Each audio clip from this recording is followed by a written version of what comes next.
ለእናታችን ለንጽሕት ቅድስት ድንግል ማርያምም የጸጋ ምስጋና ለእርሷ ይሁን። ስብሐት ለመስቀለ ክርስቶስ ዕፀ መድኃኒት ኃይልነ ወፀወንነ። ኃይላችን አምባችን መጠጊያችን ጋሻችን ለሚሆን በቀራንዮ ለተተከለ መድኃኒት ለሚባል ለክርስቶስ መስቀልም የጸጋ ምስጋና ለእርሱ ይሁን።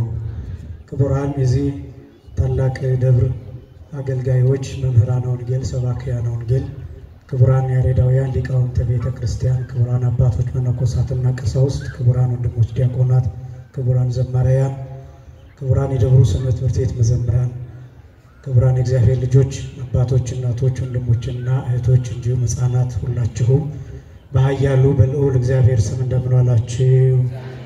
እንደምን ሰነበታችሁ?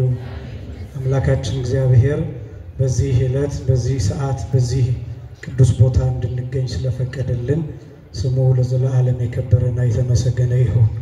የሊቃውንት አምላክ የምስጢር ባለቤት የቅዱሳን ፈጣሪ አባቶቻችን አምላክ እግዚአብሔር በመካከላችን ተገኝቶ ምስጢርን ጥበብን እንዲገልጥልን የእርሱ ቅዱስ ፈቃድ ይሁንልን። በቅድሚያ የእግዚአብሔርን ጥሪ ተቀብላችሁ የቤተ ክርስቲያንን ድምፅና መልእክት አክብራችሁ በጊዜያችሁና በሰዓታችሁ በዚህ ተገኝታችሁ በአባታችሁ ቤት ለመባረክ ስለመጣችሁ ለሁላችሁም እግዚአብሔር ጸጋውንና በረከቱን ያድላችሁ። በዚህ ስለተገኛችሁ ይህንንም እድል ስላገኘን ስለ ሁላችንም ስለ ራሳችሁ እልል ብላችሁ እግዚአብሔርን አመስግኑት። ይህን ሰዓት አግኝቶ በዚህ ሰዓት በዚህ ቦታ በተከናወነ ሰዓት በተከናወነ ሁኔታ በዚህ ቦታ መገኘት ቀላል አይደለም። በዚህ ሰዓት ብዙ ቦታ የሚገኙ ሆስፒታል ውስጥ ያሉ የታመሙ የታሰሩ አደጋ የሚደርስባቸው የሚታመሙ የሚጨነቁ የሚሰቃዩ በብዙ መልክ ችግር ውስጥ ያሉ ሰዎች አሉ። እግዚአብሔር ለሁሉም ምሕረትን እንዲያደልልን የሱ ቅዱስ ፈቃድ ይሆነልን። እጨም እግዚአብሔር ወዶ ፈቅዶ እኔና እናንተ ደግሞ በዚህ ሰዓት ተገኝተን ደስ የሚለውን የእግዚአብሔርን ቃል እየሰማን እየተባረክን እናመሻለንና ይህን ትርጉም በየመሃሉ እየገባን መሆን አለበት። አንዳንድ ነገሮችን የምናስተውላቸው ወይ የሚገባን ስናጣው ብቻ የሚሆንበት ጊዜ አለና ክርስቲያኖች ሳናጣው በፊት ያለን ነገር ትርጉሙ ሊገባን ይገባል፣ ልናጣጥመውም ይገባል፣ ጣዕሙንም ልናውቀው ይገባልና በድጋሚ አምላካችን እግዚአብሔር ስሙ የተመሰገነ ይሁን። አመስግኑት እግዚአብሔርን። ለተወሰኑ ደቂቃዎች ቆይታ የምናደርግበት የትምህርት ርዕስ መንፈስ ቅዱስ በአንቺ ላይ ይመጣል በሚል ርዕስ ይሆናል። የሉቃስ ወንጌል ምዕራፍ 1 ቁጥር 35 ላይ የሚገኝ ኃይለ ቃል ነው። አሁን ያለንበት ወቅት መዋዕለ ጰራቅሊጦስ ወይም መዋዕለ መንፈስ ቅዱስ ተብሎ ይታወቃል። ስለ መንፈስ ቅዱስና ስለ ዕርገት በስፋት የሚነገርበት ነው። በየመካከሉ ንዑሳን በዓላት ይኖራሉ። ከሰኔ 1 ጀምሮ በአሁኑ ዘመን በዚህ ዘመን ማለት ነው እስከ ሰኔ 16 ድረስ የዕርገትና የጰራቅሊጦስ ወቅት እየተባለ ነው የሚታወቀው። አንዳንድ ጊዜ ስለ ዕርገት ሌላ ጊዜ ስለ ጰራቅሊጦስ እየተነገረ ሁለቱም አንድ ላይ ትምህርት እየተሰጠባቸው የሚቆዩ ዕለታት ናቸው። ወንጌሉን የዛሬ ሳምንትም ነገም ከዛ የዛሬ የሰኔ 1ም እንደሰማችሁት በአጠቃላይ ዕርገትና ጰራቅሊጦስ እየተፈራረቁ የሚነገሩበት ወቅት ነው እና በአሁኑ ከሰኔ 1 ጀምሮ እስከ ሰኔ 16 ቀን ወይም እስከ ሰኞ ድረስ ያለው ሰኞን ጨምሮ ማለት ነው መዋዕለ ጰራቅሊጦስ መዋዕለ መንፈስ ቅዱስ ተብሎ ይታወቃል። ከሰኔ 17 ጀምሮ እስከ ሰኔ 25 ድረስ ያለው ወቅት ደግሞ አስተምህሮ ተብሎ ይታወቃል። እስከ ሰኔ 25 ማለት ሰኔ 25ን ጨምሮ ከሰኔ 26 ጀምሮ ደግሞ እስከ መስከረም 25 ድረስ ያለው ያው በአብይ ወቅት ክረምት ተብሎ ይጠራል። ያው በመካከሉ ንዑሳን ክፍሎች አሉ። ከሰኔ 26 ጀምሮ እስከ ሐምሌ 19 ድረስ ያለው ጊዜ መዋዕለ ዘር መዋዕለ ደመና የደመና ወቅት የዘር ወቅት እየተባለ ይታወቃል። አሁንም የተናገርኩት ለምንድን ነው? ይህች ቤተክርስቲያን ወንጌል የምትሰብከው ክርስቶስን የምታሳየው በወቅቶችም ጭምር እንደሆነ ለማሳየት ነው። ነገር ግን ከሰኔ 1 ጀምሮ እስከ ሰኔ 16 ድረስ ያለው ወቅት መዋዕለ ጰራቅሊጦስ ወይም የጰራቅሊጦስ ወቅት ወይም የአጽናኝ ወቅት ወይም ደግሞ የመንፈስ ቅዱስ ወቅት ተብሎ ቢታወቅም ስለ መንፈስ ቅዱስ የሚነገረው በእነዚህ ቀናት ብቻ ነው ማለት አይደለም። ዓመቱን ሙሉ እቺ ኦርቶዶክሳዊት ቅድስት ቤተክርስቲያን መንፈስ ቅዱስን በቃል ብቻ ሳይሆን በተግባር እየሰበከች ትኖራለች። በቤተክርስቲያን አገልግሎት በእያንዳንዱ ቀን ብቻ ሳይሆን በእያንዳንዱ ደቂቃ፣ በእያንዳንዱ ሰከንድ፣ በእያንዳንዱ ማይክሮ ሰከንድ የሚፈጸም አገልግሎት ያለ መንፈስ ቅዱስ ጣልቃ ገብነት አይፈጸምም የትኛውም አገልግሎት። ስለዚህ እቺ ቤተክርስቲያን ዓመት እስከ ዓመት መንፈስ ቅዱስን በቃል ብቻ ሳይሆን በተግባር እያሳየች ትኖራለች። ክብርና ምስጋና ለአምላካችን ይሁን። እቺ ቤተክርስቲያን የሰጠን አምላክ የተመሰገነ ይሁን። ስለዚህ እነዚህን ክፍሎች ለማሳየት መንፈስ ቅዱስ ባንቺ ላይ ይመጣን የሚለውን በጣም ጥቂት ነጥቦችን አነሳለሁ። የሉቃስ ወንጌል ምዕራፍ 1 ቁጥር 35 ላይ የሚገኝ ክፍል ነው። እንግዲህ ማስታወሻ የተወሰናችሁ ሰዎች ትይዛላችሁ በሚል ተስፋ የሉቃስ ወንጌል ምዕራፍ 1 በዋናነት ስለ 5 ነገሮች የተጻፈ ነው። የሉቃስ ወንጌል ምዕራፍ 1 የመጀመሪያው ምስጢረ ሥላሴን የሚናገር ነው። ሁለተኛ ምስጢረ ሥጋዌን የሚናገር ነው። ሶስተኛ ነገረ መላእክትን የሚናገር ነው። አራተኛ ነገረ ማርያምን የሚናገር ነው። አምስተኛ ነገረ ቤተክርስቲያንን የሚናገር ነው። እንግዲህ ነገረ ማርያም፣ ነገረ መላእክት፣ ነገረ መንፈስ ቅዱስ እነዚህ በሙሉ የተገለጡበት ክፍል ነው። ስለዚህ የሉቃስ ወንጌል ምዕራፍ 1 5 ነገሮችን የያዘ ነው። አንደኛ ምስጢረ ሥላሴ፣ ሁለተኛ ምስጢረ ሥጋዌ፣ ሶስተኛ ነገረ መላእክት፣ አራተኛ ነገረ ማርያም፣ አምስተኛ ነገረ ቤተክርስቲያን የተጻፈበት ነው። አሁን ይሄን የተናገርኩት ብዙዎቻችሁ ወጣቶች ስለሆናችሁ የምትታዩን ቤታችሁ ስትገቡ መጽሐፍ ቅዱስ የማንበብ ልምድ እንዲኖራችሁና ፍላጎትም እንዲያድርባችሁ ጭምር ነው። የተከበራችሁ የእግዚአብሔር ልጆች፣ ወጣቶች፣ ወንድሞችና እህቶች ይሄ ዘመን ብዙ መጽሐፍ የሚነበብበት ዘመን ነው። በመሰረቱ ይህንን ዘመን ካላነበባችሁ፣ ይህን ዓለም ካልተረዳችሁት በፈተና ማምለጥ በጣም ከባድ። ስለዚህ አስቀድሞ በተለይ ስታነቡት ትኩስ የሆነ የሚሰራችሁን የእግዚአብሔርን ቃል የሚሰጣችሁን ሕይወት የሚሰጣችሁን መጽሐፍ ቅዱስን ማንበብ ይገባል። መጽሐፍ ቅዱስን ማወቅና መረዳት የዚህ ዘመን ስልጣኔ አንዱ የወጣትነት ምርትና የወጣትነት ውጤት መሆን አለበት። ኦርቶዶክሳዊ ወጣት ማለት የሚናገር፣ የሚሰማ፣ የሚያሰማ መሆን አለበት እና ይሄ ዘመን ዕውቀትን ካልያዝን ምንም ነገር ማሸነፍ የማንችልበት ዘመን ነው። የጎመድ ዘመን አይደለም፣ የቦክስ ጊዜም አይደለም፣ የትግል ጊዜም አይደለም። በዚህ ዘመን የሰይፍ ጊዜ አይደለም፣ የእሳት ጊዜ አይደለም። ጦርነቱ ረቂቅ ነው። ጦርነቱ የዕውቀት ነው። ጦርነቱ የመረዳት ነው። ስለዚህ ይሄን አውቃችሁ በዚህ ጉባኤ እንዳው የተለያዩ መምህራን ሲመጡ ሰምቶ መሄድ ብቻ ሳይሆን ቤት ሲገባ የተማራችሁትን ትምህርት ቅዱሳት መጽሐፍት ላይ አይታችሁ አንብባችሁ ተረድታችሁ በአይምሯችሁ ይዛችሁ መልስ ለመስጠት የተዘጋጃችሁ ሆናችሁ ለሃይማኖታችሁ አጥርና ቅጥር ተከላካይ እሳት ሆናችሁ የምትጠብቁ መሆን አለባችሁ። ይሄ እንደ ማስታገሻ ነው የሚቆጠረው። ጉባኤ እየተሰራ እናንተ እየተሰበሰባችሁ መምህራን ከአዲስ አበባ ከልዩ ልዩ ቦታ ከልዩ ልዩ አድባራት እየመጣን እያስተማረን የምንበተንበት ጊዜ ማስታገሻ መድኃኒት አይደለም። መድኃኒት የሚባለው በራሳችሁ መረዳት ቅዱሳት መጽሐፍትን አንብባችሁ ለራሳችሁና ለሌሎች መልስ መስጠት ስትጀምሩ ነው። አድርቃችሁ የምትሄዱበት የኛን አለባበስ፣ የኛን ትምህርት፣ የኛን ንግግር፣ የኛን ቃላት እነዚህን አድንቃችሁ ዝማሬውን፣ ዘማሪውን፣ ስብከቱንና ሰባኪውን አድንቃችሁ የምትሄዱበት ጊዜ እሱ ማብቃት አለበት። በራሳችሁ ላይ የምትሰሩት ስራ መንፈሳዊነት ያለበት መሆን አለበት። ስለዚህ ይሄ ዘመን እጅግ በጣም ከባድ ነውና ማንበብ ይጠበቅባቸዋል። በተለይ የሉቃስ ወንጌል ምዕራፍ 1 እነዚህን 5 ነገሮችን ማሳየት የሚችል ምስጢረ ሥላሴን እንዴት ያሳያል ቢባል መልአኩ ቅዱስ ገብርኤል ለእመቤታችን የነገራት ወደ አንቺ የሚመጣው ብሎ የልዑል ኃይል ይጸልልሻል፣ የመንፈስ ቅዱስ ባንቺ ላይ ይመጣል፣ ካንቺ የሚወለደው ቅዱስ የእግዚአብሔር ልጅ ይባላል ብሎ ሶስቱን አካላት ገልጧል። እነዚህ ሶስቱ አካላት ማለት ምስጢረ ሥላሴ የተገለጠበት ትምህርት ነው። ሁለተኛ ምስጢረ ሥጋዌ የተገለጠበት ትምህርት ነው። ምስጢረ ሥጋዌ ማለት ሰው የመሆን ምስጢር ማለት ነው። ይህም አምላክ ሰው የሆነበት ስጋንና ነፍስን ከመቤታችን የተዋሃደበትን ምስጢር የተገለጠበት ነው። ይህስ ምንድን ነው ቢሉ ትጸንሻለሽ፣ ወንድ ልጅ ትወልጃለሽ፣ ስሙንም ኢየሱስ ትይዋለሽ፣ የያዕቆብን ዙፋን ለዘላለም ይሰጠዋል፣ የአባቱን የዳዊትን ዙፋን በያዕቆብ ቤት እንዲነግስ አድርጎ ይሰጠዋል እያለ ቅዱስ ገብርኤል የተናገረው ምስጢረ ሥጋዌ ተብሎ ይጠራል። ሰው የመሆን ምስጢር። ሶስተኛ ነገረ መላእክት በስፋት ተገልጦበታል። ስለ ነገረ መላእክት በስፋት አልናገርም፣ ሰሞኑን ስትማሩ እንደሰነበታችሁ ስለሰማሁኝ። ነገረ መላእክት ማለት በአጠቃላይ መልአኩ ቅዱስ ገብርኤል በዘካርያስ ፊት ከዛ ለእመቤታችን የተላከበትን መልእክት የሚያሳይ ነው። አራተኛ ነገረ ማርያምን የሚገልጥ ነው። አምስተኛ ነገረ ቤተክርስቲያንን የሚገልጥ ነው። እኔ 2 ነገሮችን አሳያለሁ። አንደኛ ነገረ ማርያምን፣ ሁለተኛ ነገረ መንፈስ ቅዱስን። በዚህ ውስጥ ደግሞ ነገረ ክርስቶስንም በጥቂቱ እየገለጥን እንሄዳለን። የተነገረው ይሄ ቃል መንፈስ ቅዱስ ባንቺ ላይ ይመጣል የሚለው ቃል ለእመቤታችን የተነገረ ነው። እስኪ በሉ አንድ ላይ መንፈስ ቅዱስ በሉ ሁላችሁ መንፈስ ቅዱስ በሉ ባንቺ ላይ ይመጣል። መንፈስ ቅዱስ ማለት ልዩ ሕይወት ማለት ነው። አሁን ብዙዎቻችን ግራ እንጋባለን። መንፈስ ቅዱስ መንፈስ ማለት ረቂቅ ማለት ነው። ቅዱስ ማለት ልዩ ማለት ነው። ጽኑ ክቡር የተመሰገነ ማለት ነው።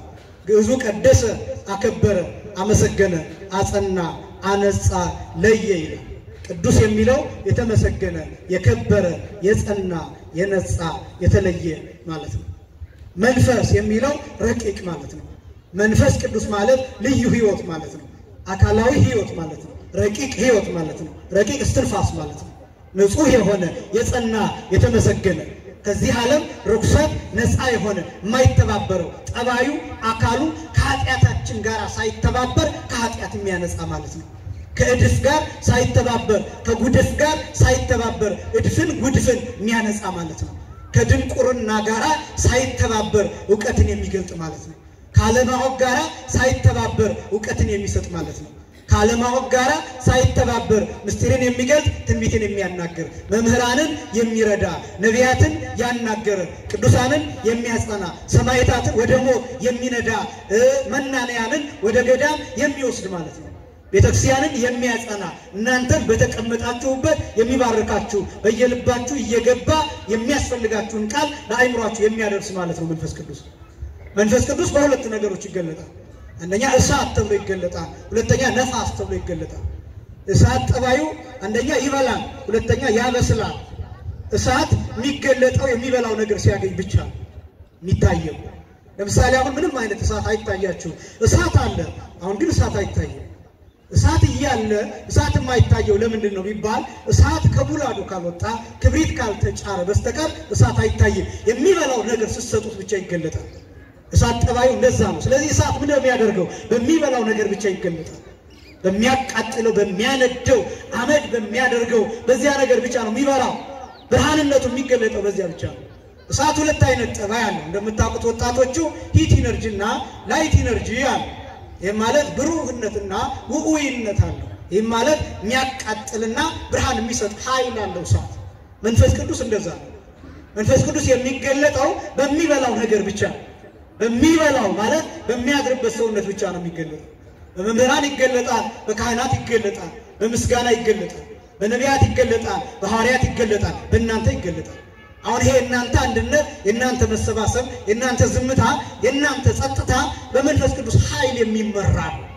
ለዝም ብሎ አይደለም። የተከበራችሁ ክርስቲያኖች የመጣችሁትም እናንተ ስለፈቀዳችሁ ብቻ እንዳይመስላችሁ መንፈስ ቅዱስ አግዟችሁ ነው። ምትሰሙት ይህንን ቃል በያላችሁበት በየጆሮአችሁ እንዲደርስ የሚያደርገው እግዚአብሔር መንፈስ ቅዱስ ስለሚያግዛችሁ ነው። እኛ የምንናገረው ትምህርት ከባድ ረቂቅና ምጡቅ እንኳን ቢሆን መንፈስ ቅዱስ ግን አውርዶ ለልባችሁ ያመቻቸዋል። ይሄ መንፈስ ቅዱስ ስራ ነው። እሳት ምን ያደርጋል? ጥሬውን ያበስላል፣ እንዲበላ ያደርጋል፣ መዓዛ እንዲኖረው ያደርጋል፣ ጣዕም እንዲኖረው ያደርጋል፣ ይጋግረዋል። ለሰውነታችን ምቹ፣ ለሆዳችን ምቹ፣ ለዳይጀሽን ሲስተም ወይም ለምግብ ሽርሽሪት ሂደት ምቹ ያደርገዋል። እሳት መንፈስ ቅዱስ ያን ያደርጋል። ወንጌል ላይ የተጻፈው ቅዱሳት መጻሕፍት ላይ ያለው በነቢያት የተገለጠው በሐዋርያት የተገለጠው የምስጢረ ሥጋዌ ምስጢር ለእኛ ቅልል አድርጎ እንድንበላው አድርጎ ያጎርሰናል። በእውነት ክብርና ምስጋና ለአምላካችን ይሁን። መንፈስ ቅዱስ የሚሰራው ይህንን እሳት ይበላል፣ ያበስላል። ለሐዋርያት የተገለጠላቸው እንደዛ ነው። የሐዋርያት ሥራ ምዕራፍ 2 ላይ የምታነቡት እሱም ነው። ጌታም አስቀድሞ ለሐዋርያት የነገራቸው ኃይልን እስክትለብሱ ድረስ በኢየሩሳሌም ከተማ ቆዩ ብሎ ነው የነገራቸው። ምን ማለት መሰላችሁ? ኃይል የሚለው ኢነርጂ የሚለውን ቃል የሚተካ ነው፣ ወይም ፓወር የሚለውን ቃል የሚተካ ነው። ኃይል ነው። ለምን ኃይል ተብሎ የተጠራ ይመስላችኋል? እሳት ራሱ ኃይል ነው። እሳት ራሱ ኢነርጂ ነው። ለዛ ነው ኃይል ተብሎ የተጠራው። እሳት አይያዝም፣ እሳት አይጨበጥም፣ እሳት አይዳሰስም፣ እሳት ረቂቅ ነው። መንፈስ ቅዱስ አይያዝም፣ አካል አለው ግን አይዳሰስም፣ አይጨበጥም፣ ረቂቅ ነው ራሱ እሳት። እንዲያውም ጌታ በሌላ ስፍራ መንፈስ ቅዱስን እሳት ብሎ ይጠራዋል። በሉቃስ ወንጌል ምዕራፍ 12 ቁጥር 49 ጀምሮ ብትመለከቱ እሳተ አምጻይኩ ለብሔር ይላል። ለዓለም እሳትን ጣልኩኝ ይላል። እሳትን ጠባረኩኝ ይላል። ከዛ ምን እንደሚል ታውቃላችሁ? ወምን ተፈቅድ ዘእንበለ አንድ ዶታይ። ይሄ እሳት እንዲነድ ነው የምፈልገው፣ ሌላ ምንም አልፈልግም ነው የሚለው። እንዲቃጠል ነው የምፈልገው። ለምን እንዲህ ተፈለገ ቢባል እሳት በአንድ ጫካ አንድን ደረቅ ዛፍ ስታቃጥሉት ሙሉ ጫካውን ያቃጥለው። መንፈስ ቅዱስ ይህንን ዓለም አቃጥሎታል። እንዴት አቃጠለው ቢባል በኢየሩሳሌም በማርያም ቤት በማርቆስ እናት ቤት ለ120 ቤተሰብ ጠብ ያለው እሳት ዛሬ እየነደደ ኢትዮጵያ ውስጥ ደርሷል። ክብርና ምስጋና ለአምላካችን ይሁን። እየነደደ የናንተ ብዛት የናንተ መምጣት የናንተ መማር የናንተ ጭብጨባ የናንተ እልልታ የመንፈስ ቅዱስ እሳትነት ውጤት ነው። ኢየሩሳሌም ውስጥ የተጣለው እሳት ዛሬ አዳማ ውስጥ ይነዳል። በየክፍላት ዓለማቱ በኢትዮጵያ በአፍሪካ በአውሮፓ በአሜሪካ ይሄ እሳት እያቃጠለ እየበላ የሆነውን ትውልድ የተነሳውን ትውልድ እሱን እየገረፈ በሱ ላይ እየተገለጠ ወንጌል እየተቀጣጠለ ክርስትና እየሰፋ መቅደስ እየተሰራ ቤተ ክርስቲያን እየሰፋት ካህናት እየበዙ ምእመናን እየበዙ እሳት የላሰ ኦርቶዶክሳዊ ትውልድ እንዲነሳ ያደረገው እግዚአብሔር መንፈስ ቅዱስ ነው። ክብርና ምስጋና ለአምላካችን።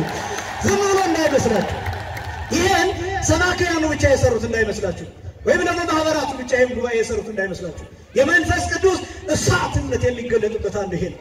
እያቃጠለው እያነደደው የዓለምን ጫካ እየጠረገ እየበላ ልክ እዚህ ሲደርስ ያ ጠብ ያለው እሳት በእናንተ በኩል እየተቀጣጠለ ይታያል።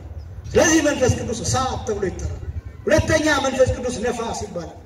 ነፋስ ብዙ የሚያደርጋቸው ነገሮች አሉ። ለምሳሌ አንዱ የምናገረው ወደ እናንተ ጆሮ እንዲደርስ የሚያደርገው ነፋስ ነው። እኔ የምናገረው ድምጽ የሁላችንም ድምጽ ወደ ጆሮአችሁ እንዲደርስ የሚያደርገው የአየር ሞለኪውል ነው። ሞንታርቦ የተጠቀምነው ለዛ ነው። ሞንታርቦ የምንጠቀመው ስፒከር የምንጠቀምበት ምክንያት በኃይል የአየር ሞለኪውል እንዲገፋ ነው። ኢነርጄቲክ እንዲሆን ፓወርፉል እንዲሆን ነው።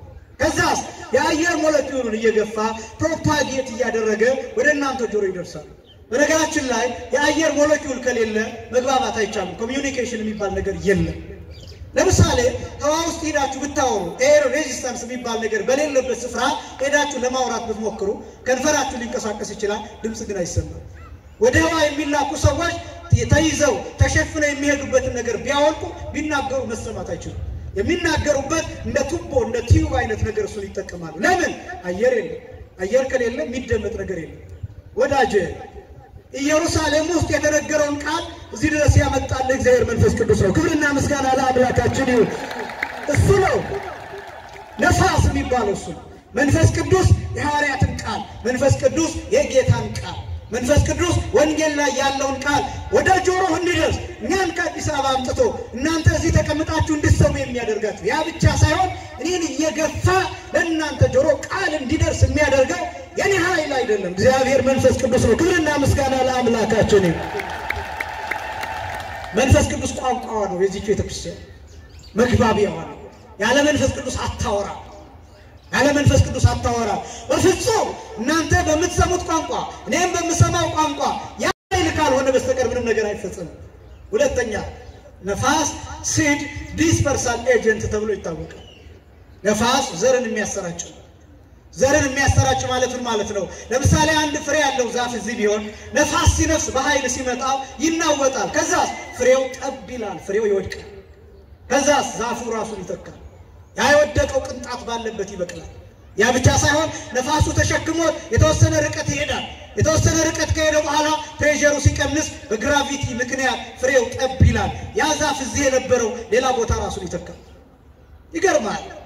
ቤተክርስቲያን ራሷን የምትተካው ትውልድ መንፈሳዊ ትውልድ የሚተካው መንፈስ ቅዱስ ኢየሩሳሌም ውስጥ ጠብ ያለውን የወንጌል ቅንጣት እዚህ ስላመጣው ነው። ክብርና ምስጋና ለአምላካችን ይሁን። ያ የወንጌል ቅንጣት ያ የነ ቅዱስ ጴጥሮስ የወንጌል ቃል ያ የነ ቅዱስ ጳውሎስ የወንጌል ቅንጣት የቃል ቅንጣት የቃል ኃይል ያ ጸጋ ጌታ በዚያ ስፍራ የተናገረው ለሐዋርያት እንዲህ ያላቸው የማቴዎስ ወንጌል ምዕራፍ 10 ላይ እኔ በጆሮአችሁ የነገርኳችሁን እናንተ በአደባባይ ተናገሩት ነው ያላቸው። እኔ በሰገነት የነገርኳችሁን እናንተ ግን በመድረክ ተናገሩት። ለምን? ያ ቃል በዓለም ላይ ይገለጥ ዘንድ እግዚአብሔር ይፈልጋል። ያን ቃል ማን አመጣው? ነፋስ የሆነው መንፈስ ቅዱስ በዓለም ላይ ያሰራጨው። ያ ቃል በየቦታው ተተከለ። ያ ቃል እናንተን ሰራ። ያ ቃል እኔን ሰራ። ያ ቃል ወደፊት ትውልድ እየሰራ ይቀጥላል። ክብርና ምስጋና ለአምላካችን ይሁን። ትውልድ የሚሰራበት ቃል አያችሁ፣ በየአይምሯችን ያለው ያ የቃል ቅንጣት ነው። የኛ ብርታት ብቻ እንዳይመስላችሁ፣ የኛ ኃይል ብቻ እንዳይመስላችሁ። ያ መንፈስ ቅዱስ የሚያሰራጨው የቃል ቅንጣት ነው። ስለዚህ መንፈስ ቅዱስ ነፋስ ተብሎ ይታወቃል። እዚህ አሁን ሽቱ ብረጭ የሁላችሁ ማፍንጫ ሊደርስ የሚችለው የአየር ሞለኪውል ካለ ብቻ ነው። ዲፊውዝ የሚያደርገው የሚሰራጨው መንፈስ ቅዱስ እንደዛ ያደርጋል። ቀራንዮ ላይ የተሰዋውን መስዋዕት ጣዕም እዚህ አምጥቶ እውነተኛውን መስዋዕት ቤተክርስቲያን እንድትሰዋ አድርጓታል። ክብርና ምስጋና ለአምላካችን። መንፈስ ቅዱስ ነፋስ ነው የሚባለው ለዛ ነው። እዛ የነበረውን የመስዋዕቱን ሽታ፣ እዛ የነበረውን የመስዋዕት መዓዛ፣ እዛ የነበረውን ጌታ መስቀል ላይ የታረደውን የበግ መስዋዕት እዚህ እንዲሰዋ ኳሊቲው ሳይቀንስ ጥራቱ ሳይቀንስ እዚህ እንዲቀርብ ያደረገው እግዚአብሔር መንፈስ ቅዱስ ነው። ለዚህ ነው ጌታ ለሐዋርያት እንዲህ ብሎ የነገራቸው የዮሐንስ ወንጌል ምዕራፍ 16 ቁጥር 13 ጀምሮ ወሶበ መጽአ ጰራቅሊጦስ መንፈሰ ጽድቅ ውእቱ ይመርሐክሙ ኀበ ኩሉ ጽድቅ የእውነት መንፈስ አጽናኙ ጰራቅሊጦስ በመጣ ጊዜ ወደ እውነት ሁሉ ይመራቸዋል ይላል። ወያዜክረክሙ ኩሉ ሁሉን ያሳስባቸዋል። ሐዋርያት ልክ የመንፈስ ቅዱስን ጸጋ በተቀበሉበት ሰዓት በአይምሯቸው የጌታ መከራ ልክ ስክሪን ላይ እንደሚታይ ፊልም ተፈራረቀባቸው። አይምሯቸው ላይ ተጻፈ ልክ እንደ ተዳመጠ ብራና ልክ እንደ ነጭ ወረቀት። ይሄን ማን አደረገው? እግዚአብሔር መንፈስ ቅዱስ። በጣም አስደናቂ ነው። ይቺ ቤተክርስቲያን ዕለት ዕለት ይህንን ጸጋ ታሳያለች። ክብርና ምስጋና ለአምላካችን ይሁን። ኃይል ተብሎ የተጠራው ይሄ ነው። ኃይል ሆኖ ታጥቀው የምትኖረው ይቺ ቤተክርስቲያን። ስለዚህ መንፈስ ቅዱስ ማለት ይሄ ልዩ ህይወት፣ ረቂቅ ህይወት። እንዲያውም የተከበራችሁ ምእመናን በተለይ በዚህ ዘመን ስለ ነገረ ክርስቶስ ትምህርት ስትማሩ አንድ ነገር ትዝ ይበላችሁ። ስራውን የሚሰራው ማን ነው አሁን ቢባል መንፈስ ቅዱስ ነው። መንፈስ ቅዱስ ነው የሚሰራው። ማን ነው የሚሰራው አልኳችሁ? መንፈስ ቅዱስ ነው። አብ አይመለከተውም አላልኩም፣ ወልድ አይመለከተውም አላልኩም።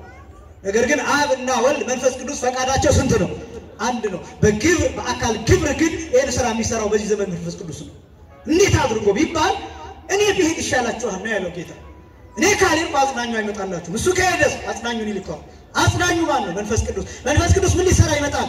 ክርስቶስ መስቀል ላይ የሰራውን ስራ እያባዛ እያተመ እያረጋገጠ ለዓለም የሚያከፋፍለው መንፈስ ቅዱስ ነው። ጥበብ ተብሎ ይጠራል። እውቀት ተብሎ ይጠራል። ልክ እንደ ማሽን አንድን መጽሐፍ ድርሰቱን ትደርሱና እናንተ ለሰውየው አንድ ሶፍት ኮፒ ብቻ ትሰጣላችሁ፣ ለሚያትመው ሰው ለማተሚያ ቤቱ። ከዛ አንድ ሶፍት ኮፒ ሰጣችሁት ሰውየው ኢን ሚሊየንስ ሊያባዛው ይችላል። ክርስቶስ አንድ ጊዜ በመስቀል ላይ ዋጋ ከፈለ።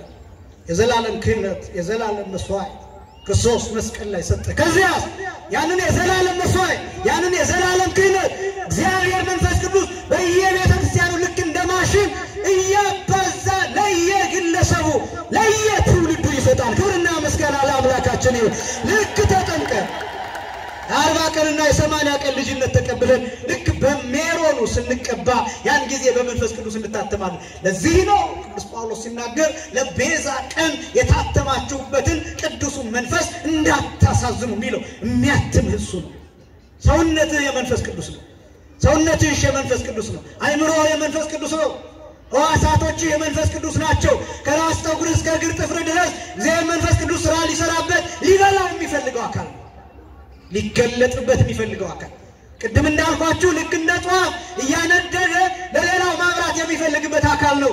ቃል ገብተሃል አምናለሁ ብለህ ሰይጣንን እክዳለሁ ብለህ ቃል ገብተሃል ከዓለም ርኩሰት ልትወጣ ቃል ገብተሃል ሰውነትህን ለመንፈስ ቅዱስ ማደሪያነት መቅደስ ልታደርግ ዙፋን ልታደርግ ቃል ገብተሃል። ታቦት ነህ፣ ጽላት ነህ፣ ታቦት ነሽ፣ ጽላት ነሽ። መንፈስ ቅዱስ ሊያድርበት ይፈልጋል። የመንፈስ ቅዱስ ጸጋ ተጽፎበት እንዲኖር ይፈልጋል። አያችሁ ክርስቲያኖች እኛ በብዙ ነገር እናረክሰዋለን። የዚህ ዘመን አጀንዳ ተቀባዮች፣ የዚህ ዘመን ፕሮጀክት ተቀባዮች፣ የዚህ ዘመን ፕሮጀክት አቀንቃዮች በቃ ስልካችን ላይ አይምሯችን የጠፋ አይምሯችን የባከነ ሰውነታችን የዛለ ሰውነታችን የከሰረ ሆነናል። የመንፈስ ቅዱስ ኃይል ለጥቂት እንኳን ማሰብ አንፈልግም።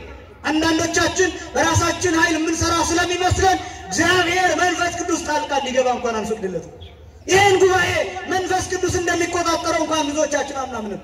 መምህሩም በራሱ ንግግር በራሱ ቃላት ብቻ ማስተማር የሚችል ይመስለዋል። ዘማሪውም እንደዛ ይመስለዋል። ካህኑ እንደዛ ይመስለዋል። ሊቃነ ጳጳሳቱ እንደዛ ይመስላቸዋል። ከዚያ መንፈስ ቅዱስ የተለየ ሰውነት ይሆናል። ጸጋ ይርቀናል፣ እንዳንግባባ ያደርጋል።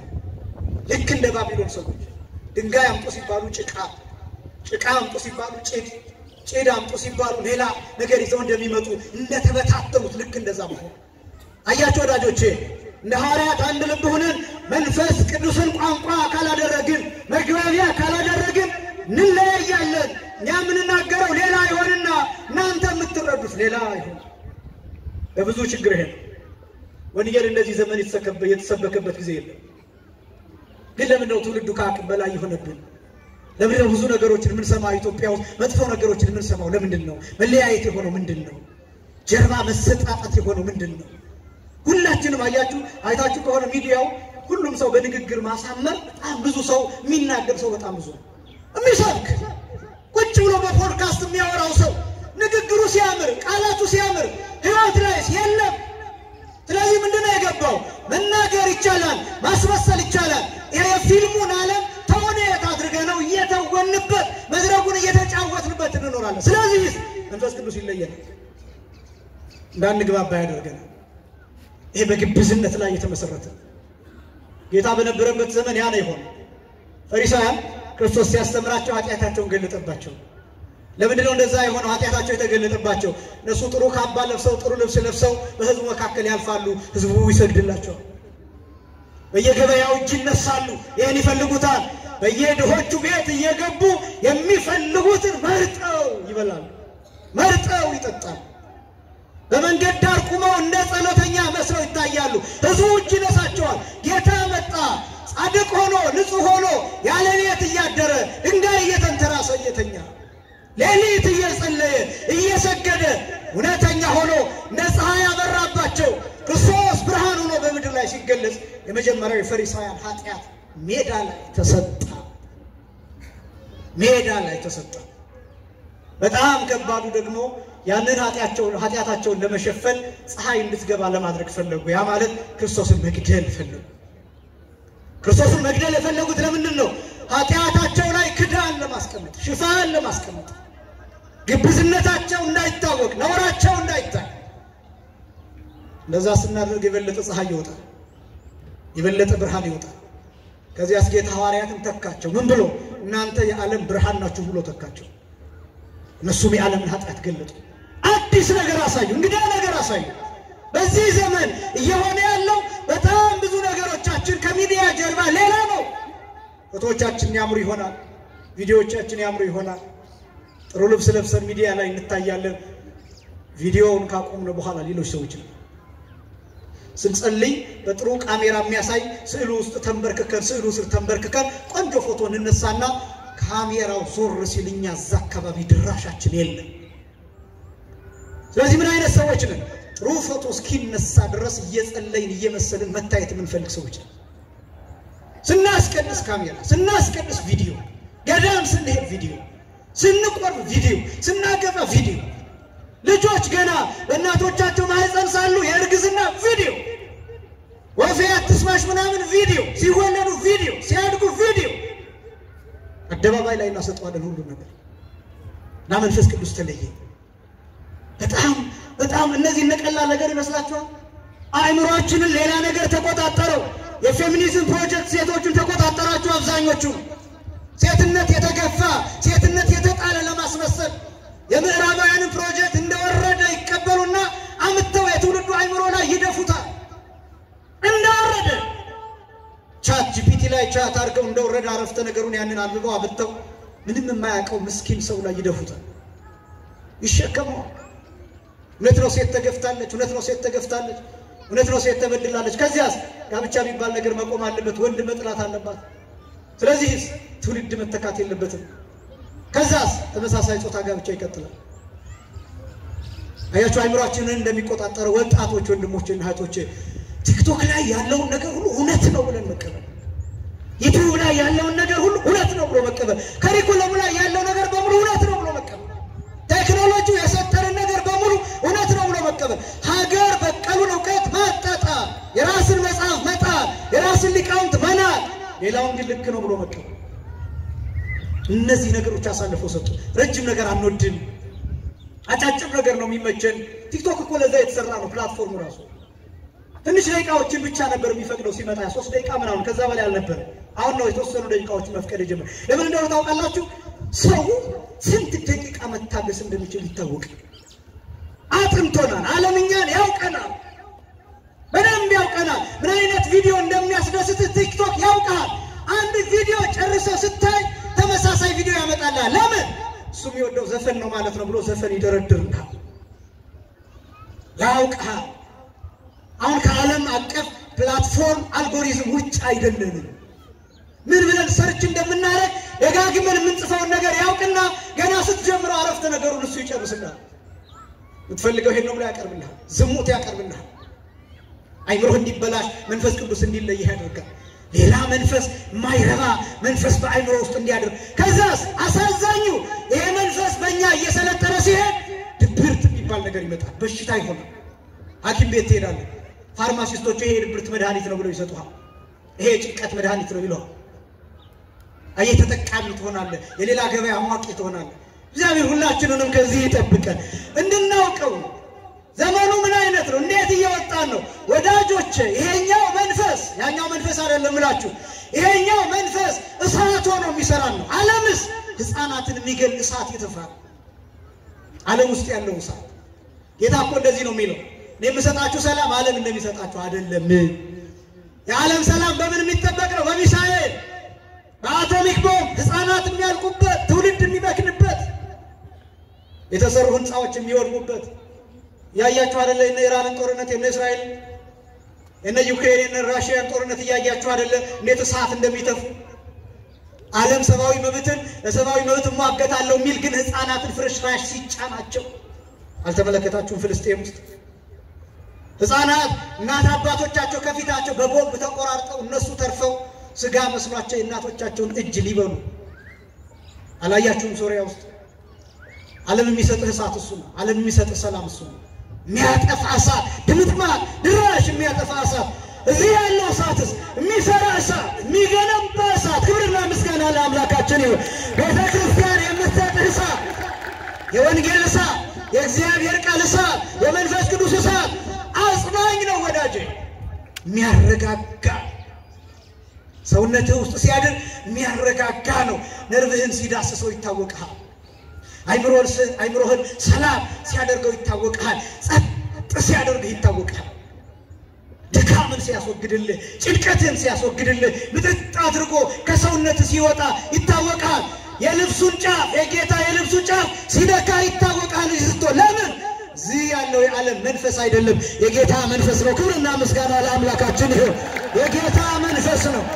እዚህ ያለው ሌላ የባለስልጣናት ቦታ ሂዳችሁ ስልካችሁን እያያችሁ እየጎረጎራችሁ አላስችላችሁ ብሎ ስልካችሁ እየጮኸ እየተጨነቃችሁ እሱ እያላችሁ መቼ ነው ስብሰባው የሚያልቀው እያላችሁ እየተጨነቃችሁ የምትቆዩበት ቦታ ነው። ሌላ ቦታ እዚህስ ለምን አለቀ ብላችሁ የምትጠይቁበት ነው።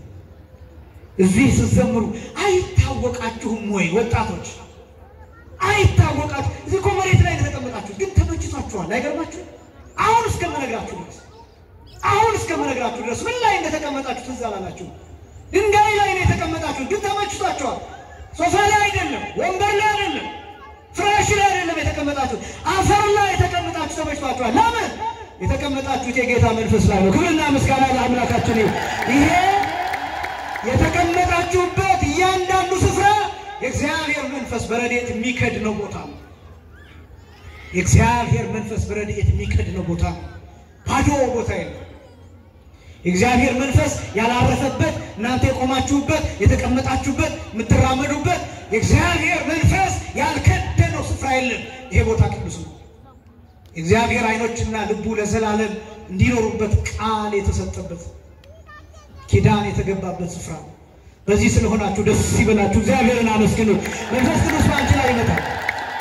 ስለዚህ መንፈስ ቅዱስ ማለት እሱ ነው። ይሄ ነገር መንፈስ ቅዱስ ነው፣ ሰፊ ነው።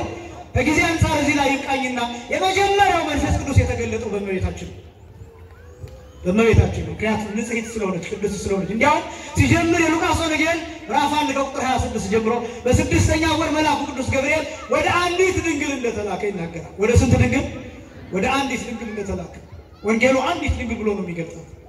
ለምን አንዲት እንደሚል ታውቃላችሁ? በዚያ ዘመን ብዙ ደናግል አሉ። እመቤታችን በስጋም በነፍስም ድንግል ነው፣ በሐሳብ ድንግል ነው። ብዙ ደናግል አሉ። ከ15 በታች ከ15 ዓመት በታች የነበሩ ደናግል ይኖራሉ በዚያ ዘመን። ግን ወንጌሉ የሚለው አንዲት ድንግል ነው የሚለው። ለምን? በስጋ ብቻ አይደለም፣ በነፍስ ድንግል ናት፣ በሐሳብ ድንግል ናት፣ በፈቃድ ድንግል ናት፣ በውሳኔ ድንግል ናት። ሰውነቷ በሙሉ ድንግል ነው። ሕዋሳቶቿ በሙሉ የተጠበቁ ናቸው። ማለት መጠበቅ ማለት ስለሆነ ለዚህ አንዲት ድንግል ይላል መልአኩ ቅዱስ ገብርኤል በስድስተኛው ወር የሚለው በስድስተኛው ሺህ ማለት ነው። በጣም አስደናቂ ነው። መልአኩ ቅዱስ ገብርኤል ከመቤታችን ጋር ያደረገው ንግግር አስደናቂ ነው። ደስተኛ ይቶይ ደስ ይበልሽ ይላታል። የመጀመሪያው ደስታ በራቀበት ዘመን የመቤታችን ደስታ ከየት የመጣ ነው? ጸጋን የሞላብሽ ሆይ ደስ ይበልሽ ይላታል። ጸጋ ባልነበረበት ዘመን ለመቤታችን እንዴት ጸጋ ተሰጠ? ከሴቶች ተለይተሽ ምን ያልሽ ነሽ ይላታል። የተባረክሽ ነሽ ይላታል። ርግማን በነበረበት ዘመን እንዴት የተባረክሽ ተባለች? ጥንተ አብሶ የሌለባት መርገመ ሥጋ መርገመ ነፍስ የሌለባት ንጽሕት ቅድስት ሆና አስቀድማ በመንፈስ ቅዱስ የተጠበቀች ዘር ክርስቶስ የሚገኝባት ዘር መጽሐፍ ቅዱስ የሚናገረው እመቤታችን ቅድስት ድንግል ማርያም ስለምንወዳት እያጋነን አይደለም። ክርስቶስ የሚገኝበት ምንጭ ንጹሕ መሆን ስላለበት የሚጀምረው መጽሐፍ ቅዱስ ኦሪት ዘፍጥረት ምዕራፍ 3 ቁጥር 15 ነው። በሴቲቱና በእባቡ መካከል በዘሩና በዘሯ መካከል የተደረገው ልዩነት ታውቃላችሁ? መጽሐፍ ቅዱስ ይህንን ዘር እንዴት እንደተከተለ ታውቃላችሁ? እንዴት እንደተከተለ ይህንን ዘር አብርሃምን ተለይ ብሎ የጠራው ለምን እንደሆነ ታውቃላችሁ? ከዛ እስከ ይስሐቅ ጋር የሆነበት፣ ከዛ እስከ ያዕቆብ ጋር የሆነበት፣ ከዛ እስከ እስራኤል ጋር የሆነበት ባህር የከፈለበት ምን እንደሆነ ታውቃላችሁ? ራሱ እግዚአብሔር ወርዶ በሲና ተራራ ከሕዝብ ጋር ያወራበት ምን አይነት ጉዳይ እንደሆነ ታውቃላችሁ? ዘር ስላለ። ያ ዘር ማን ነው? እመቤታችን የምትገኝበት ፍሬውስ ክርስቶስ ከእመቤታችን የሚገኝበት። ሐዋርያው ቅዱስ ጳውሎስ ምን አለ? ገላትያ ምዕራፍ 3 ቁጥር 15 ጀምሮ ዘርሰ ዘውቱ ክርስቶስ ዘር ያለው ክርስቶስ የሚገኝበት ነው። ክብርና ምስጋና ለአምላካችን ይሁን። ያ ዘር መጽሐፍ ቅዱስ የተከተለው ዘር እመቤታችን የተገኘችበት ያንን ነው የተባረክሽ ነው። እመቤታችንን ስለምንወዳት እያጋነናት አይደለም። ንጽሕት ስለሆነች ሊቃውንቱ እንዲህ ተናግረዋል። ቅዱስ ቴዎዶጦስ የሚባል አባት አቀባ ጰራቅሊጦስን ከርሰማ ይላታል እመቤታችን። ገና ከእናቷ ማኅፀን ጀምሮ ጰራቅሊጦስ ጠበቃት፣ መንፈስ ቅዱስ ጠበቃት ይላል። ከጥንት ጀምሮ ደግሞ ንጹሕ እንደሆነች ሲናገር ቀጥሎ ወኢረክሰት በምንትሪም ዘፈጠራ ከፈጠራት ጀምሮ በምን አልረከሰችም ይላል። ክብርና ምስጋና ለአምላካችን ወዳጆች። በምን አልረከሰች። እንዲያውም የሚለው በጣም ደግሞ ግልጽ ሲያደርገው እምጽውር ጥሩ የገብራ ከአፈር ከጭቃ ንጹሕ አደረጋት። እንግዲህ ንጹሕ አደረጋት፣ ንጽሕት አደረጋት፣ ጠበቃት። ማን? መንፈስ ቅዱስ። ከዚያ እስከተገኘች በኋላ እመቤታችን ሐሳቧን ንጹሕ አድርጋ እግዚአብሔርን ጠብቀዋለች። ስለዚህ መልአኩ ሲመጣ አስቀድሞ ደስተኛ ይቷል። ለምን ደስተኛ አለ? ኃጢአት የሌለበት ሰው ሁልጊዜ ደስተኛ ነው። እየሰማችሁ ነው አይደለም? ኃጢአት የሌለበት ሰው ሁልጊዜ ደስተኛ ነው። ኃጢአት ስትሰራ ትጨነቃለህ። ኃጢአት ስትሰራ ትጨነቃለህ። የሰራው ኃጢአት ያስጨንቅሃል፣ ይከሳል፣ ይወቅሳል። ኃጢአት የሚሰራ ሰው ሕሊና ይወቅሰዋል። ጉቦ ብትበላ፣ ብታመነዝርም፣ ሰው ብትገፋም፣ ብትገልም፣ ብትሰድብም፣ ብትሰርቅም ይከሳል። ሕሊና የሚባል ነገር ሽጋ። ስለዚህ ደስተኛ አትሆኑ። እመቤታችን ለምን ደስተኛ ሆነች? ኃጢአት የለባትም። ዓለምን ትታ ወጣለች። ኃጢአት የለባትም፣ ነውር የለባትም። ስለዚህ ሁልጊዜ ደስተኛ ነው። አይምሮዋ ላይ ማን ነግሷል? እግዚአብሔር ነግሷል። የምታስበው ማንን ነው? እግዚአብሔር። የምታመሰግነው ማንን ነው? እግዚአብሔር። የማንን ሽታ ነው ያሸተተችው? የመላእክትን መዓዛ መላእክትን እያሸተተች። እንዳውም ሊቃውንቱ ሲናገሩ ከአራት ወገን ንጽሕት ናት ይሏታል እመቤታችን። ከርእይ፣ ከሰሚ፣ ከአጼኖ፣ ከገሲስ አንደኛ ከማየት፣ ሁለተኛ ከመስማት፣ ሶስተኛ ከማሽተት፣ አራተኛ ከመቅመስ ከመዳሰስ። ከነዚህ ነገሮች ንጽሕት ናት። ከአራቱ ከማየት ንጹሕ መሆን ማለት ምን ማለት ነው? እመቤታችን ያየችው መላእክትን። እናንተ ስንት ወንዶችን በዓይናችሁ አይታችኋል? እህቶቻችን ወንዶችም እንደዛው ስንት ሴቶችን አይታችኋል? አያችሁ፣ ዓይናችን ብዙ ነገር ይመለከታል። ዓይናችን በምናየው ነገር ወደ ሕሊናችን የሚገባ ክፉ ሐሳብ ይኖራል። እመቤታችንስ ያየችው ክርስቶስን ነው፣ ያየችው መላእክትን ነው፣ ያየችው እግዚአብሔርን ነው። በእውነት ክብርና ምስጋና ለአምላካችን ይሁን። በዓይኗ መልአክ ነው የተገለጠላት። የሉቃስ ወንጌል ምዕራፍ 1 ላይ ከቁጥር 28 ጀምሮ ቦአ መልአክ አቢሃ፣ መልአክ እሷ ወዳለችበት ገባ። ከዛ መልአኩን ተመለከተችው። አስደናቂ ነው። በዓይኗ ያየችው የመላእክትን ክብር፣ የሰማይን ክብር። ከዛስ ሰማይና ምድር የማይችሉትን አምላክ በስጋ ተወስኖ ለመጀመሪያ ጊዜ ያየችው እመቤታችን ናት። ክብርና ምስጋና ለአምላካችን። ለመጀመሪያ ጊዜ ክርስቶስ ድምፁ የተሰማው ለመጀመሪያ ጊዜ በእመቤታችን ጆሮ። ክርስቶስ ለመጀመሪያ የተዳሰሰው በእመቤታችን እጅ ነው። ክርስቶስ ለመጀመሪያ ጊዜ በምድር ላይ የታየው በእመቤታችን ዓይን ነው። ለመጀመሪያ ጊዜ እሱ ብቻ አይደለም፣ ለመጨረሻ ጊዜ በስጋ ዓይኑን ሲከድን ያያት እመቤታችንን ነው። ክብርና ምስጋና ለአምላካችን ይሁን። ማንም እመቤታችንን የሚወዳደር በዓለም ላይ ማንም መላእክትም ቢሆን እመቤታችን ስትጠራ በ431 ዓመተ ምህረት በጉባኤ ኤፌሶን ጊዜ ቅዱስ ቄርሎስ አፈ ጉባኤ የጉባኤው መሪ በነበረበት ጊዜ እመቤታችን ስትጠራ የተወሰነ ውሳኔ ያለው ሙሉ ስሟ ይጠይቃችኋለሁ ልበለውና ቅድስት ድንግል ማርያም ወላዲት አምላክ ተብላ ነው የምትጠራው። እስኪ በሉ ቅድስት በሉ ድንግል ማርያም ወላዲት አምላክ። መጀመሪያ ማን አልኳችሁ? ቅድስት፣ ከዛ ድንግል፣ ከዛ ማርያም፣ ከዛ ወላዲት አምላክ። አመስግኑ አንድ ጊዜ እግዚአብሔርን ስለ ስሟ አመስግኑ። ይሄን ስም ሙሉ ስም እመቤታችን የምትጠራበት ነው። ለምሳሌ እኔ ነቃ ጥበብ ከፍ ያለው ይባላል። መታወቂያ ላይ ያለው ፓስፖርት ላይ ያለው እሱ ነው። እመቤታችንን ፋይል ላይ የሚቀመጠው ስሟ ይሄ ነው። በደንብ እንድታውቁት ነው። አሁን ሁላችንም በአጭሩ ለመናገር ድንግል ማርያም ወላዲት አምላክ፣ እመአምላክ፣ እመብርሃን፣ እመቤታችን እያልን እንጠራታለን። ሙሉ ስሟ ዶኩመንት ላይ የሚቀመጠው ግን ይሄ ነው። ቅድስት ማለት ነው ንጽሕት፣ ክብርት፣ ጽድት። ልዩ ጊዜ ይፈጅብኛል ይሄን ለማብራራት ጊዜ ስለሚፈልግ። ከዛስ ድንግል፣ ከዛስ ማርያም፣ ከዛስ ወላዲት አምላክ። አሁን ወላዲት አምላክ የሚለው መቀጠል የሚያስፈልገው ምንድነው ቢባል ቅድስት የሚባሉ ሴቶች አሉ፣ ድንግል የሚባሉ ሴቶችም አሉ። ምንም እንኳን በድንግልናቸው በደረጃቸው ከእመቤታችን ጋር ባይተካከሉ ድንግል ግን ተብሎ የሚጠሩ አሉ። ማርያም ተብሎ የሚጠሩ ከእመቤታችን ውጪ በመጽሐፍ ቅዱስ 7 ማርያሞች አሉ። ወላዲት አምላክ ተብሎ የሚጠሩ ግን ሴቶች የሉ ከእመቤታችን ውጪ። እመቤታችን ቤዛ የምትባለው በዚህ ነው። በደንብ ስሙኝ ወጣቶች። አሁን እመቤታችን ቤዛ ተብላ ስትጠራ ክርስቶስን ታክላለች አይደለም። የክርስቶስን ቤዛነት በዓለም ላይ ሊወዳደር የሚችል የለም። ምንም ክብርና ምስጋና ለአምላክነችን ይሁን። አመስግኑት እግዚአብሔር። በደንብ ስለ ቤዛነቱ አመስግኑት። በዓለም ላይ ምንም የክርስቶስን ቤዛነት ሊወዳደር የሚችል የለም። ግን በአንጻራዊነት ቤዛ የሚለውን ስንተረጉም እመቤታችንን ቤዛ ብለን የምንጠራው ወላዲተ አምላክ የምትባል ሌላ ሴት የለች። ለምሳሌ አሁን ትናንትና ሌላ መምህር እዚህ ቆሞ አስተምሯቸው፣ ነገ ማታም ሌላ መምህር ቆሞ ያስተምሩ። አያችሁ እዚህ የምቆመው እኔ ብቻ አይደለም። ከነገ ወዲያ ይቀጥላል፣ ጉባኤ ሲዘጋጅ ይቀጥላል፣ መምህራን ይቀጥላል። በጣም ይኸውላችሁ ሴትነት ይቀጥላል፣ እናትነት ይቀጥላል። የፈለገ ይሁን ወላዲተ አምላክነት ግን ከእመቤታችን ውጭ በሌላ ሊገለጥ አይችልም። እመቤታችን የቆመችበት የወላዲተ አምላክነትን ቦታ ማንም ሊይዘው አይችልም። ይሄ ነው ቤዛ የሚያሰኘው። በምን በኩል መሰላችሁ? ለምሳሌ እህቶች አሁን እንደ እመቤታችን ሆናችሁ አምላክን ትጸንሳላችሁ፣ አምላክን ትወልዳላችሁ ልትባሉ ትችላላችሁ? የአምላክነት መሆን የምትችሉበት ቁመና፣ አቋም፣ መልክ፣ ሰውነት፣ ንጽሕና፣ ቅድስና አላችሁ። ያ ማንነት አላችሁ። እንደ እመቤታችን የምትሆኑበት ቅድስና አላችሁ። እንደ እመቤታችን በስጋ በነፍስም ደናግል መሆን ትችላላችሁ። ያ ቦታ መቆም የማንችልበት ቦታ እመቤታችን የቆመችልን እናንተ እህቶቻችን ከዓለም መፈጠር ጀምሮ ከሔዋን ጀምሮ እስከ ዓለም ፍጻሜ ድረስ ማንም ሴት ልትቆምበት የማትችልበት ቦታ ቆማ ነው ወላዲተ አምላክ የተባለችልን። ክብርና ምስጋና ለአምላካችን ይሁን። ማንም ሴት የማትቆምበት ስፍራ ማንም ማያን ዕዳ ከፈለች። ቅዱስ ዮሐንስ አፈወርቅ ሲናገር ሀሎ ዕዳ ላዕለ ትዝምድ አንስት ይላል።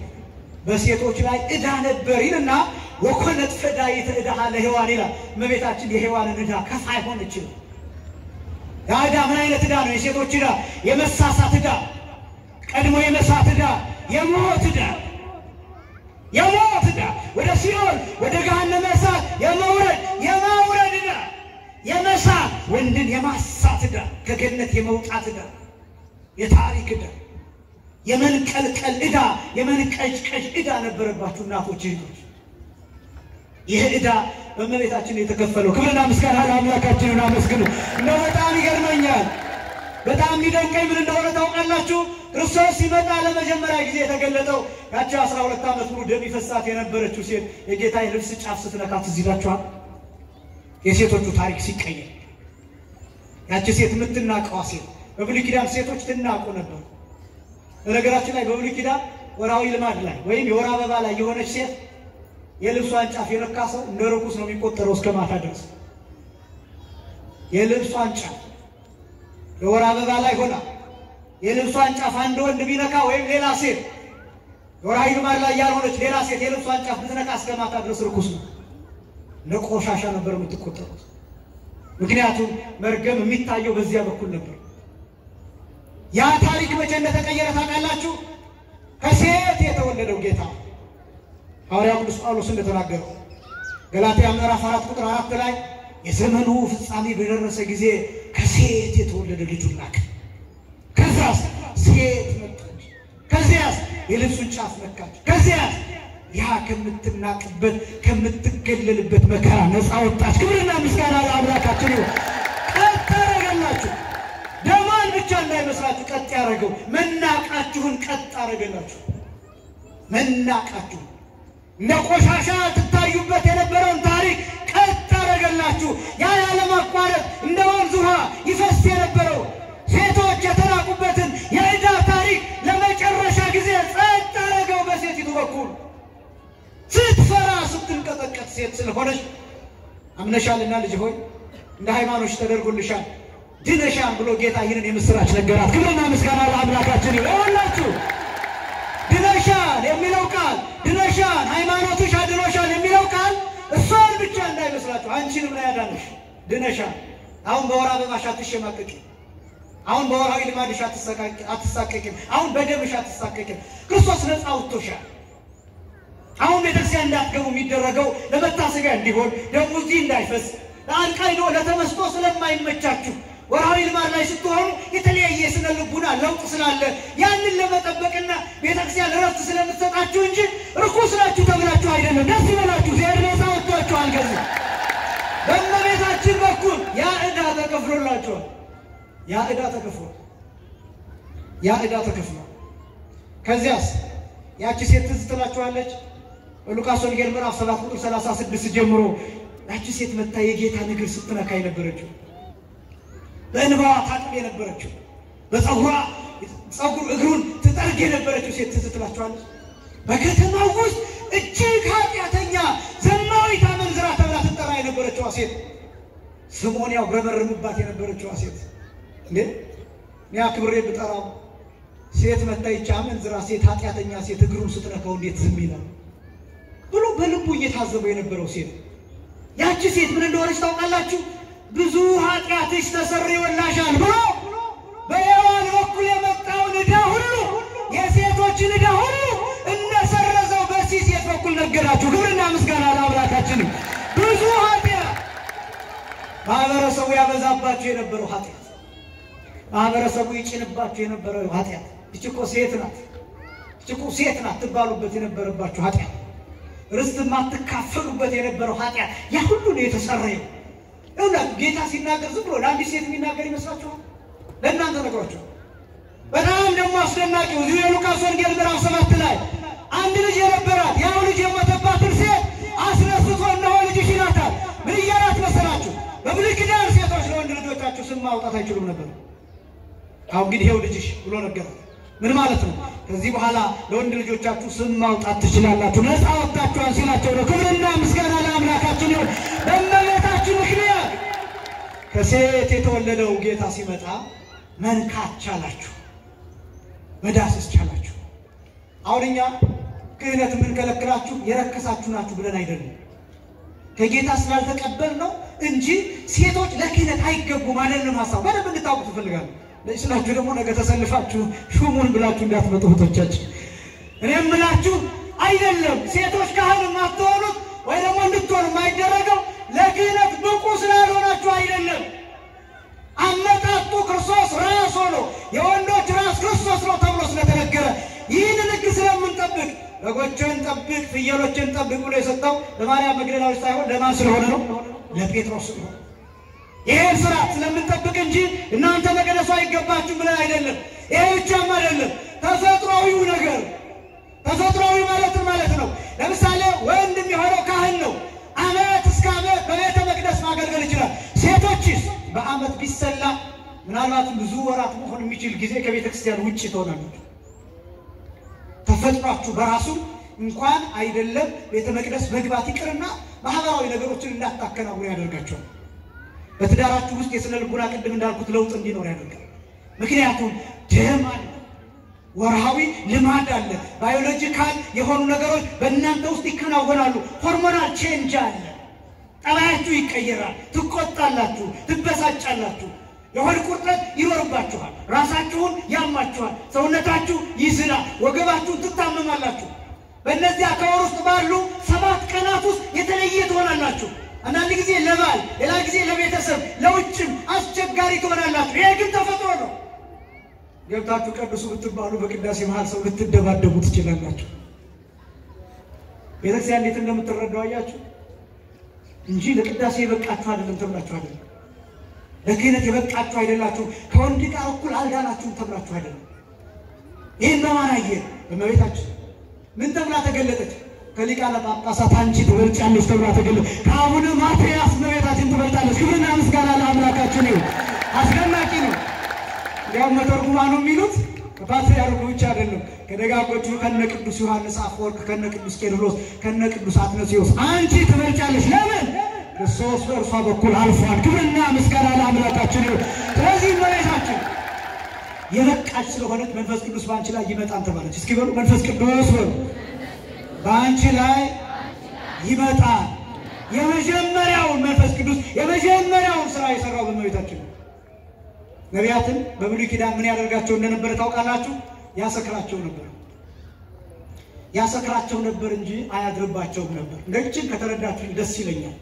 እስኪ በሉ መንፈስ ቅዱስ በሉ በነቢያት ላይ ያሰክራቸው ነበር እንጂ አያድርባቸውም ነበር። ምን ያደርጋቸው ነበር?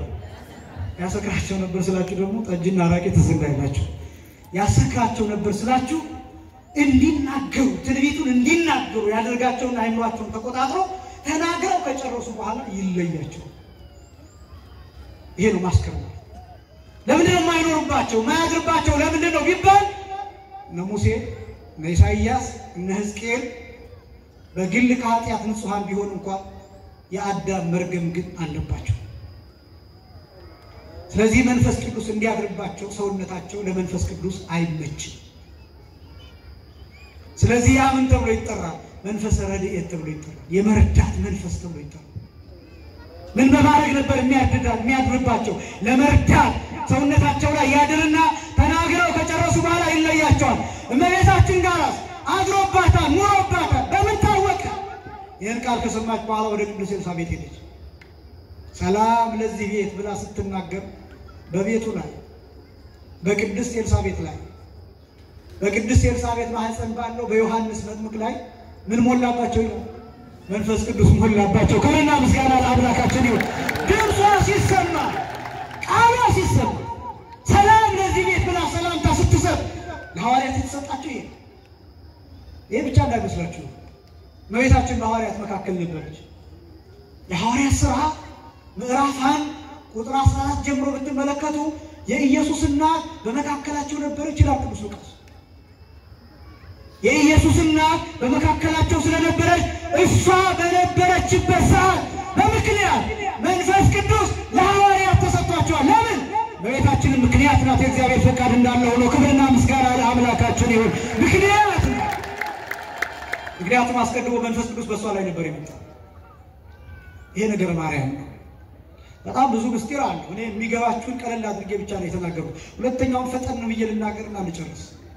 ነገረ ቤተክርስቲያን መንፈስ ቅዱስ በአንቺ ላይ ይመጣል የተባለው ለእመቤታችን ብቻ ሳይሆን ለቤተ ክርስቲያን ነው። እስኪ በሉ መንፈስ ቅዱስ በአንቺ ላይ ይመጣል የተባለው በእመቤታችን ብቻ ሳይሆን በቤተ ክርስቲያንም ላይ ነው።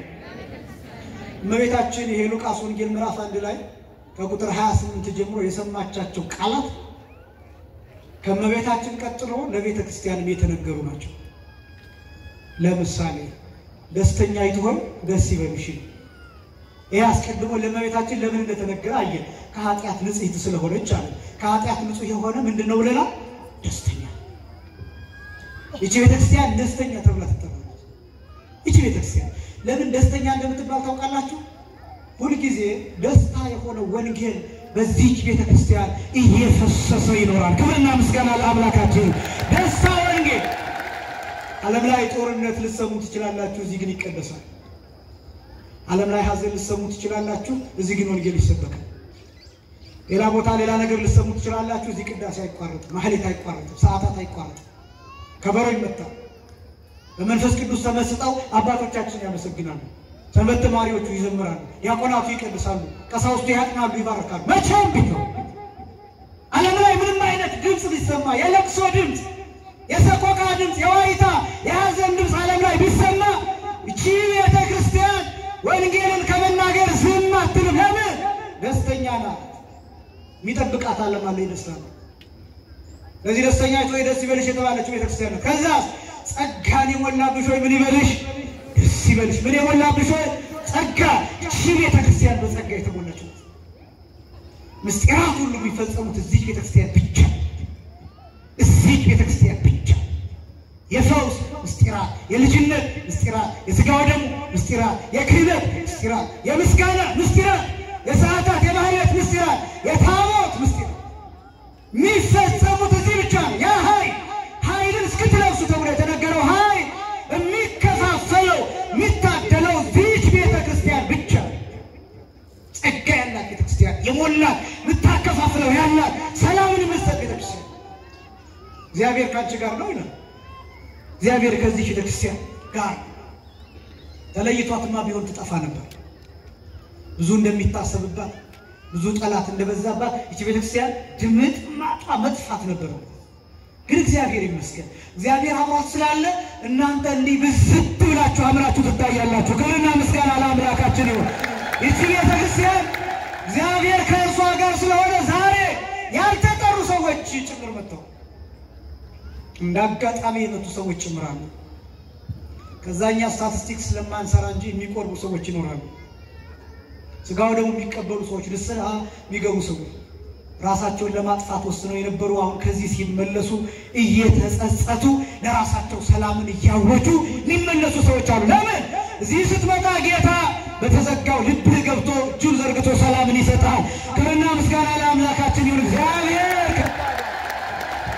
ይቺ ቤተክርስቲያን ሁሉ እግዚአብሔር ከእሷ ጋር። ከሴቶች ተለይተሽ የተባረክሽ ነሽ ይላል። ከሴቶች ተለይተሽ ምን ያልሽ ነሽ? ይቺ ቤተክርስቲያን ሴት ትባላለች። ይቺ ቤተክርስቲያን እናት ትባላለች። ይቺ ቤተክርስቲያን ሴቶችን ማክበር ብቻ ሳይሆን ራሷ ሴት ተብላ ትጠራለች ቤተክርስቲያን። ለምን? የመጀመሪያዋ ሴት ከመጀመሪያው አዳም ከጎኑ ተገኘች፣ በእንቅልፍና በመንቃት መካከል ሆኖ።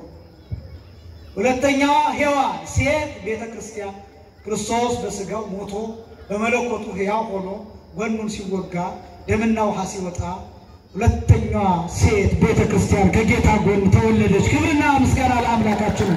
ሴት ትባላለች። ሴት ምንድን ናት? እናት ናት። ሴት ምንድን ናት? የትውልድ መገኛ ናት። ሴት ምንድን ናት? ርኅርኅት ናት። ሴት ምንድን ናት? ረዳት ናት። ሴት ምንድን ናት? ጥበብ ናት። ሴት ምንድን ናት? የወንድ ኃይል ናት።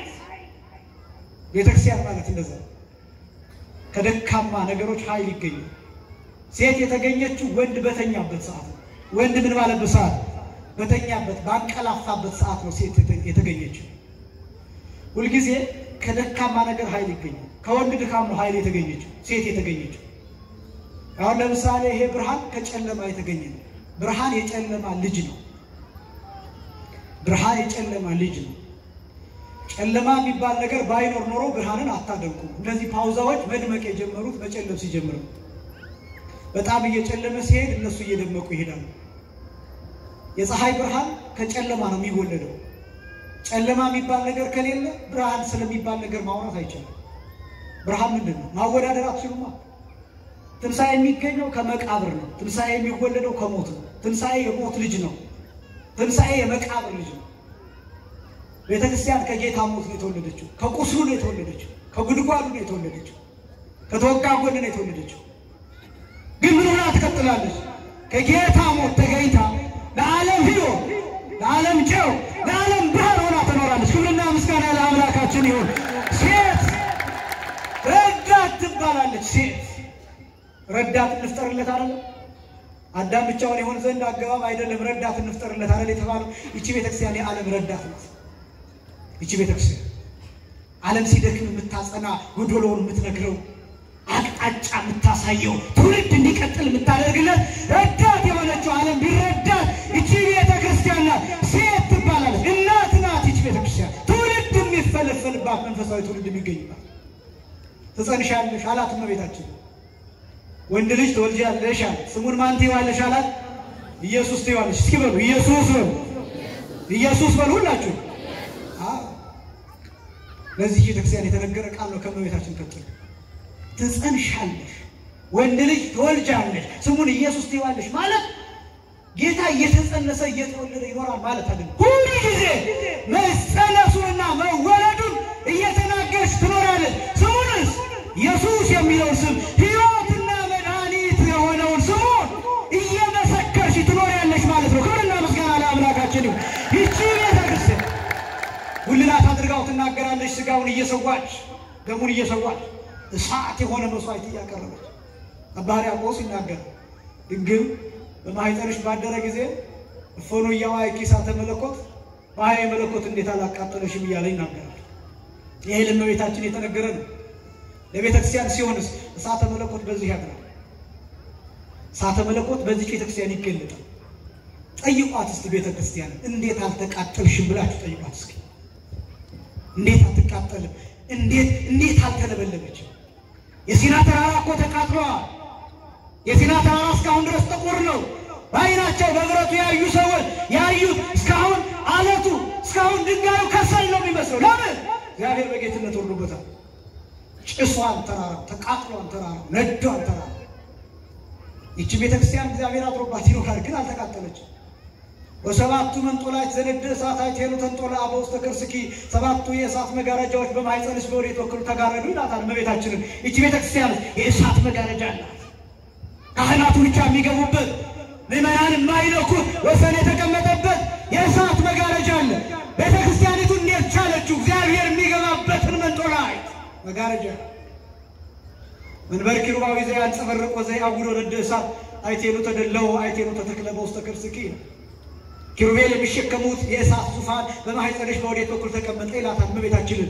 ዙፋን አለ እዚህ ታውቃላችሁ? ይሄን የእሳት ዙፋን ኪሩቤል የሚሸከሙት ዙፋን መንበር ታቦት ያለበት የእሳት ዙፋን አለ።